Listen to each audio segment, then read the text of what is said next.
पोह्यांचा चिवडा खुसखुशीत, खमंग, कुरकुरीत असा 2 ते 3 महिने टिकणारा, संपेपर्यंत कुरकुरीत राहणारा पोह्यांचा चिवडा आज मी तुम्हाला बनवून दाखवणार आहे। अशा पद्धतीने तुम्ही पोह्याचा चिवडा बनवाल तर अजिबात नरम पडणार नाही, खूपच खुसखुशीत आणि कुरकुरीत झालेला आहे। अशा पद्धतीने तुम्ही हा पोह्याचा चिवडा नक्की ट्राय करून बघा। चला तर मंडळी, रेसिपीला सुरुवात करूयात। तर हा पोह्याचा चिवडा बनवण्यासाठी इथे मी पातळ पोहे घेतलेले आहेत। 2 प्रकारचे पोहे असतात, जाडे आणि पातळ। तर हे पातळ पोहे आहेत। पातळ पोह्यांचा चिवडा आज मी तुम्हाला बनवून दाखवणार आहे। तर इथे मी एक परात घेतलेली आहे। परातीमध्ये चाळणी ठेवायची आणि चाळणीमध्ये हे पोहे घालून चांगले चाळून घ्यायचे। यामध्ये काही कचरा असेल तर तो निघून जातो। तर अशा पद्धतीने सगळे पोहे चाळून घ्यायचे। हे पोहे अंदाजे मी अर्धा किलो घेतलेले आहेत। हे बघा, खाली कचरा असा राहिलेला आहे। आता इथे मी कढईमध्ये गरम तेल करायला ठेवलेलं आहे। तर चिवडा बनवण्यासाठी सगळ्यात आधी 1 वाटी मी शेंगदाणे घेतलेले आहे। शेंगदाणे असे झाऱ्यामध्ये घालून तळल्यामुळे इकडे तिकडे पसरत नाही आणि काढणं सुद्धा सोपं जातं। तर शेंगदाणे चांगले रंग बदलेपर्यंत आणि कुरकुरीत होईपर्यंत चांगले तळून घ्यायचे आहेत। तर हे बघा, मस्त याचा कलर चेंज झालेला आहे। जास्त याचा काळपट कलर करायचा नाही। शेंगदाणे तळून झालेले आहे। तेल चांगलं निथळून घ्यायचं आणि एका प्लेटमध्ये काढून घ्यायचं।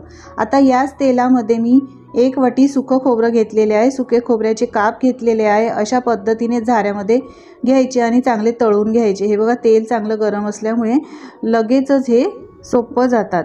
तर हे बघा, तेल चांगलं आपलं गरम असल्यामुळे खोबरंसुद्धा लगेचच फ्राय झालेलं आहे। याचा कलर चेंज झालेला आहे। आता सारख्याच प्लेटमध्ये काढून घेऊया। आता याच तेलामध्ये इथे झाऱ्यामध्ये मी 1 वाटी डाळवं घेतलेली आहे। ही भाजलेली डाळ आहे। याला आपल्याला जास्त भाजून घ्यायची, तळून घ्यायची गरज नाही। हलकासा याचा कलर चेंज झाला की ही डाळवंसुद्धा काढून घ्यायची। झारा हलवत अशा पद्धतीने फक्त 1 मिनिटभर आपल्याला ही डाळवं भाजून घ्यायची आहे। तर ही डाळवंसुद्धा आपली भाजून झालेली आहे। आता शेंगदाणे आणि खोबरं काढलेल्या प्लेटमध्येच काढून घ्यायची आहे। बघा, कलर याचा बदललेला आहे। सारख्याच प्लेटमध्ये काढून घेऊया। आता पुन्हा झाऱ्यामध्ये 15 ते 20 लसणाच्या पाकळ्या ठेचून घेतलेल्या आहेत। 7-8 मिरच्या हिरव्या मी बारीक अशा कट करून, म्हणजे मीडियम आकारात तुकडे करून घेतलेले आहेत। भरपूर कढीपत्त्याची पानं घ्यायची आणि ती सुद्धा 1 मिनिटभर फक्त या तेलामध्ये असं मिक्स करत कढीपत्ता कुरकुरीत होईपर्यंत फ्राय करून घ्यायचा। तर हे बघा, आता याचा हळूहळू रंग बदलत आलेला आहे। लसूण अजून थोडा फ्राय करून घेऊया। गॅस इथे मी मीडियम ठेवलेला आहे। गॅस जास्त फास्ट करायचा नाही, नाहीतर आपण जे पदार्थ तळतोय ते करपतील।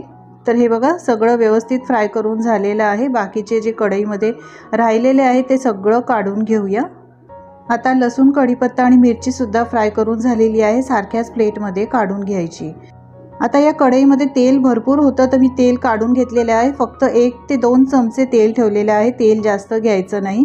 पोहा आपण साफ करून स्वच्छ करून ठेवलेला होता चाळून, तो पोहा यामध्ये घालायचा आहे आणि एकसारखं तळापासून वर घेऊन चांगलं मिक्स करत हा पोहा कुरकुरीत होईपर्यंत भाजून घ्यायचा आहे। पोहा भाजताना मी गॅस एकदम स्लो ठेवलेला आहे, जास्त फास्ट करायचा नाही। कढईच्या तळाला पोहा करपू शकतो।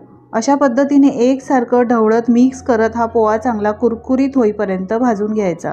हलकासा याचा रंग चेंज झालेला आहे। हातावर घेऊन बघूया, असा थोडा घेऊन चेक करायचा। पोहा चांगला कुरकुरीत झालेला आहे। थंड झाल्यावर पोहा अजून कुरकुरीत होईल। आता भाजलेला पोहा एका परातीमध्ये किंवा मोठ्या भांड्यामध्ये काढून घ्यायचा। पोहा गरम आहे, थंड झाल्यावर अजून कुरकुरीत होणार। परातीमध्ये पोहे थोडेसे असे पसरून ठेवायचे आहेत। यानंतर आपण सगळं साहित्य जे तळून घेतलेलं होतं ते यामध्ये घालायचं। शेंगदाणे, डाळवं, मिरची, कढीपत्ता, सगळं जे आपण लसूण फ्राय करून ठेवले होते ते सगळं यामध्ये घालायचं आहे। चवीप्रमाणे मीठ घालायचं आणि 1 चमचा पिठी साखर घातलेली आहे। आता याला फोडणी देऊया। तर इथे मी 2 मोठे चमचे तेल गरम केलेलं आहे। 1 चमचा हळद घालायची आणि ही फोडणी या पोह्यांवर घालून घ्यायची। तुम्ही पोहे भाजत असताना भाजल्यानंतर तुम्ही कढईमध्येच डायरेक्ट फोडणी देऊ शकता हळदीची, पण मी अशा पद्धतीने वेगळ्या प्रकारे फोडणी दिलेली आहे। तेल गरम असल्यामुळे सुरुवातीला झाऱ्याने मिक्स करायचं आहे आणि त्यानंतर हातानेच अशा पद्धतीने हा चिवडा सगळा मिक्स करून घ्यायचा, म्हणजे हळद, मीठ, साखर आणि इतर साहित्य व्यवस्थित चिवड्याला लागले जातात, म्हणजे पोह्याला लागले जातात। आणि या पोह्याला रंगसुद्धा व्यवस्थित येतो। हळद आपण नंतर तेलामध्ये घातल्यामुळे हळदीचा कलर याला अशा पद्धतीने हाताने मिक्स केल्यामध्ये चांगला येतो। तर तुम्ही याच्या आवाजावरून पाहू शकता चिवडा किती कुरकुरीत झालेला आहे। पोह्यांचा चिवडा बनवताना लक्षात ठेवण्यासारखी एक गोष्ट आहे ती म्हणजे पोहे भाजताना गॅस एकदम स्लो ठेवायचा आणि स्लो गॅसवरच पोहे चांगले खरपूस भाजून घ्यायचे। तर हे बघा हातावर तुम्हाला असा मी चुरून दाखवते। हा बघा किती कुरकुरीत झालेला आहे। पोह्याचा इतका खमंग आणि खुसखुशीत चिवडा तुम्ही याआधी कधी बनवला नसेल तर एकदा नक्की ट्राय करून बघा। एकदम 2 ते 3 महिने आरामात हा असाच कुरकुरीत राहतो। थंड झाल्यानंतर हवाबंद डब्यात भरून ठेवायचा आहे। तर खमंग खुसखुशीत आणि कुरकुरीत असा 2 ते 3 महिने टिकणारा पोह्यांच्या चिवड्याची रेसिपी तुम्हाला कशी वाटली कमेंट्स करून सांगायला विसरू नका। रेसिपी आवडली असेल तर लाईक करा, मित्रमंडळी आणि परिवारामध्ये शेअर करा आणि माझ्या चॅनलवर जर तुम्ही नवीन असाल तर चॅनलला सबस्क्राईब करा। बाजूच्या बेल आयकॉनवर क्लिक करा म्हणजे असेच नवनवीन व्हिडिओचे नोटिफिकेशन तुम्हाला मिळत राहतील। पुन्हा भेटूया अशाच नवीन रेसिपीसोबत। धन्यवाद।